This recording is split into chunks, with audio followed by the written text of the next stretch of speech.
Next up on the Cosmic News Network, the Cosmic News with Dirk Bradshaw. Hey, it's Johnny B. Free for Free at LA.com, your source for everything free in Los Angeles. And when I say source, I mean over 3,000 things to do free in the City of Angels, from concerts to comedy clubs to free dinners, free everything you can't beat. Free. That's why you need to go to freeinla.com. Take it from me, Johnny B. Free. Flying high above the planet Earth, this is the Cosmic News with Dirk Bradshaw. Brought to you by CosmicNewsNetwork.com.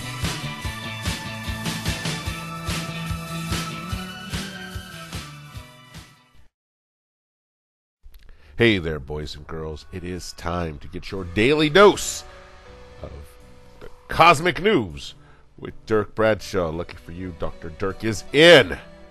Tonight, we are going to be talking to my old pal, legendary scientist, David Dutch. He's the guy who wrote the 1997 book, The Fabric of Reality, in which he detailed his theory of everything. That's right, this guy came up with the theory of everything. Tonight, he puts his theoretical physics on the back burner to discuss what he considers a more urgent matter, the survival of your species. And what do you minuscule humans really mean to the rest of the universe? That is tonight on the Cosmic News. Stay tuned, or you won't know this stuff.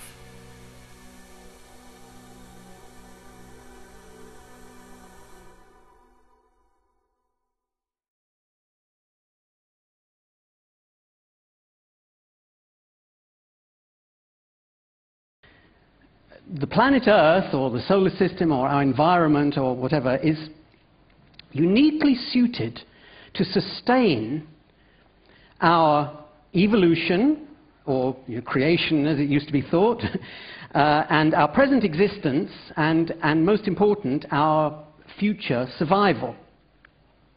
And nowadays this idea has a dramatic name, Spaceship Earth. And the idea there is that outside the spaceship, the universe is implacably hostile. And inside is all we have, all we depend on. And we only get the one chance. If we mess up our spaceship, we've got nowhere else to go. Now, the second thing that everyone already knows is that, contrary to what was believed for most of human history, human beings are not, in fact, the hub of existence. As Stephen Hawking famously said, we're just a chemical scum on the surface of a typical planet that's in orbit around a typical star, which is on the outskirts of a typical galaxy, and so on. Now, the first of those two things that everyone knows is kind of saying that we're at a very untypical place, it's uniquely suited, and so on. And the second one is saying that we're at a typical place, and especially if you regard these two as deep truths to live by and to inform your life decisions, then they seem a little bit to conflict with each other. But that doesn't prevent them from both being completely false. And they are. So let me start with the second one, typical. Well, is this a typical place? Well, let's look around, look in a random direction, and we see a wall and chemical scum, and that's not typical of the universe at all. All you've got to do is go a few hundred miles in that same direction and look back, and you won't see any walls or chemical scum at all. All you see is a blue planet. And if you go further than that, you'll see the sun, the solar system, and the stars, and so on. But that's still not typical of the universe, because stars come in galaxies. And most places in the universe, a typical place in the universe, is nowhere near any galaxy. So let's go out further till we're outside the galaxy. and look back, and yeah, there's the huge galaxy with spiral arms laid out in front of us. And at this point, we've come 100,000 light years from here. But we're still nowhere near a typical place in the universe. To get to a typical place, you've got to go 1,000 times as far as that into intergalactic space. And so what does that look like? What does a typical place in the universe look like? Well, at enormous expense, TED has arranged a high-resolution immersion virtual reality rendering of intergalactic space, the view from intergalactic space. So can we have the lights off, please, so we can see it?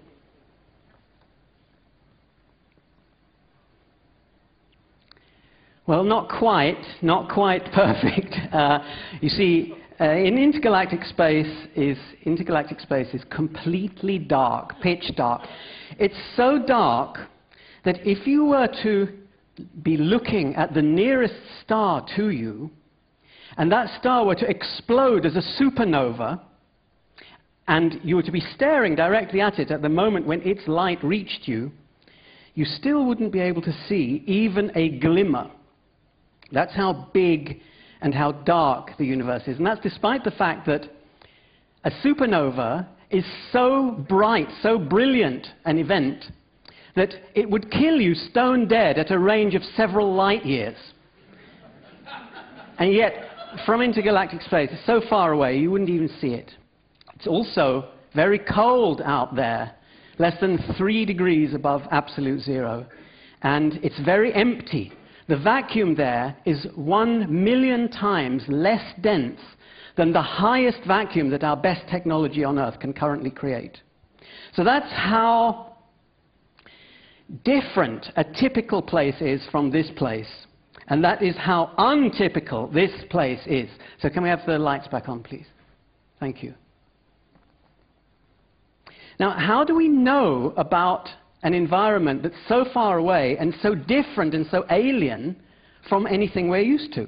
Well, the Earth, our environment in the form of us, is creating knowledge. Well, what does that mean? Well, look out even further than we've just been, from here with the telescope, and you'll see things that look like stars. They're called quasars. Quasars originally meant quasi-stellar object, which means things that look a bit like stars.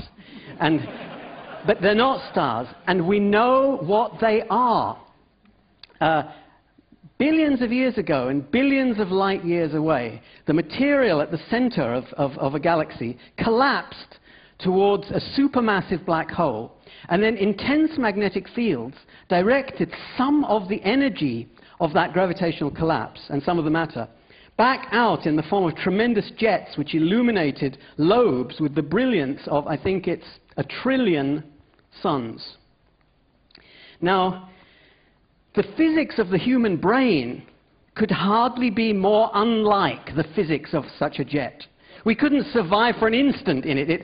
The language breaks down when trying to describe what it would be like in one of those jets.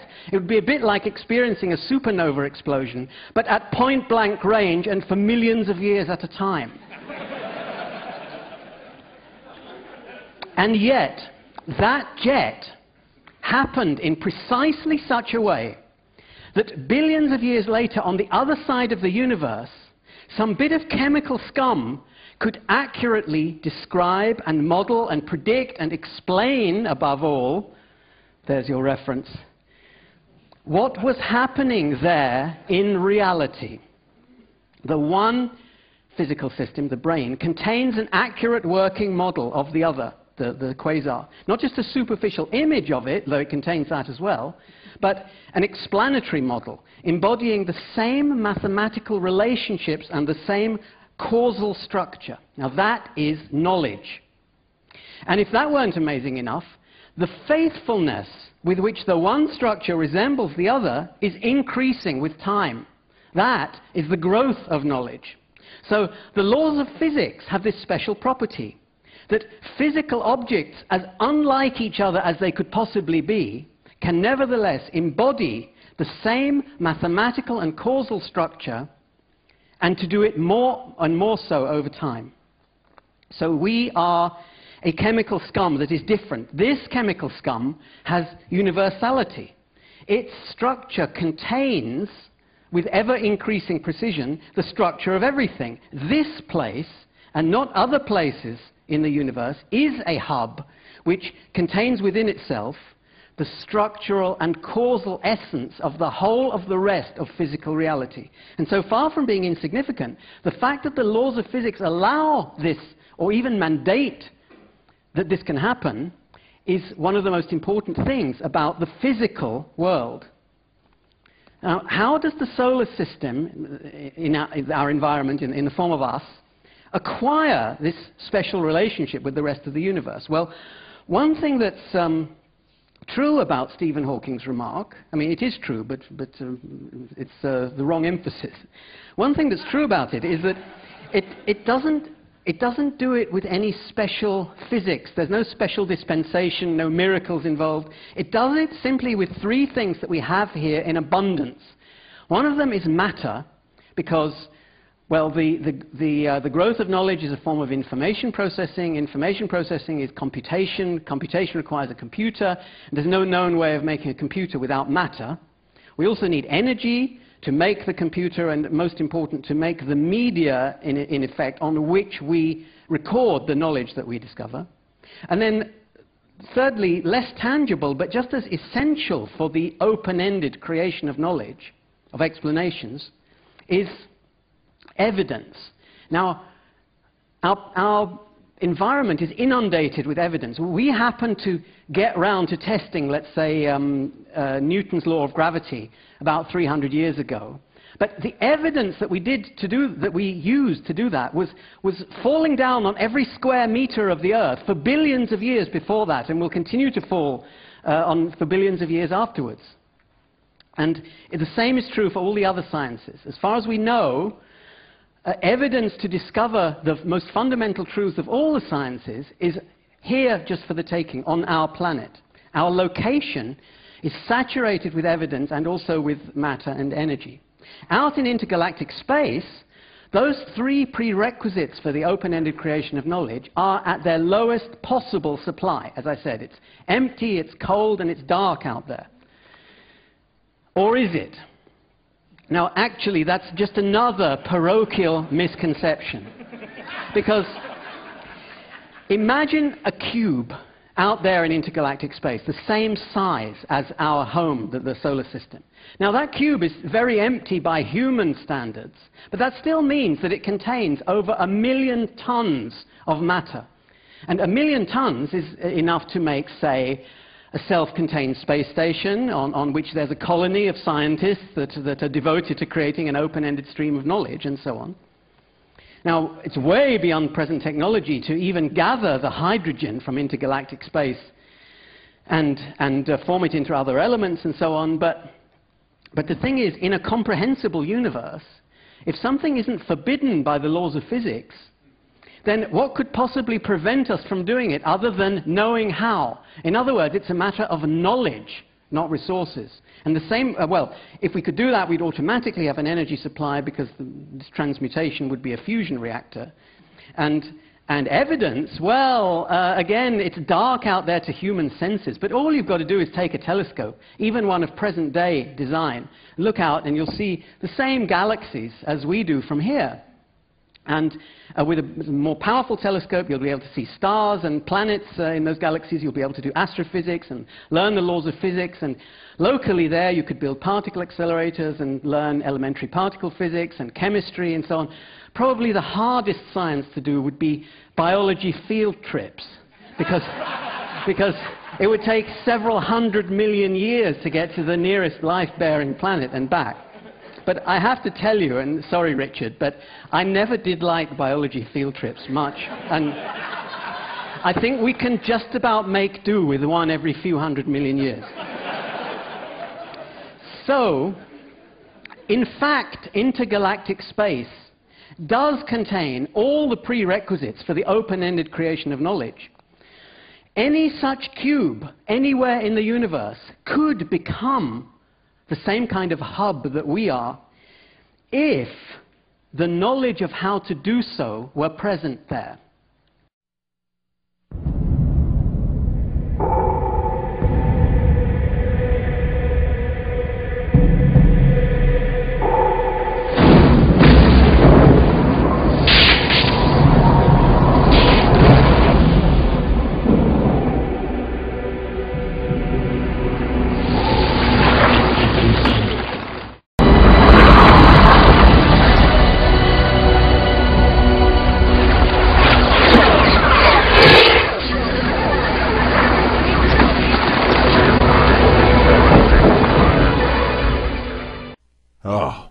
can't believe it's over. Where does the time go?